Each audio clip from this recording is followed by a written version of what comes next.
Hello guys, in this tutorial we're going to be showing you how to delete Stake account. Now here in our Stake dashboard, we're going to go over to the left sidebar. Here we have our profile, promotions, affiliate, VIP club, and things like that. Now we're going to go over to responsible gambling. So when we tap on it, we're going to come over here where we have some options. Now you're not going to find any delete account or things like that.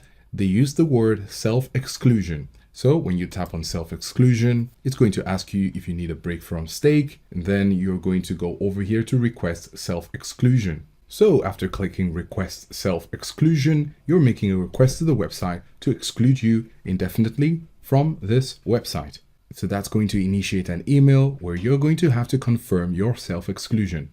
When you receive that email, you're going to have to click on the link for self-exclusion. And then when you come back here, you're going to see that you're now officially excluded from Stake. This means that your account has been deleted. So this is how to delete your Stake account.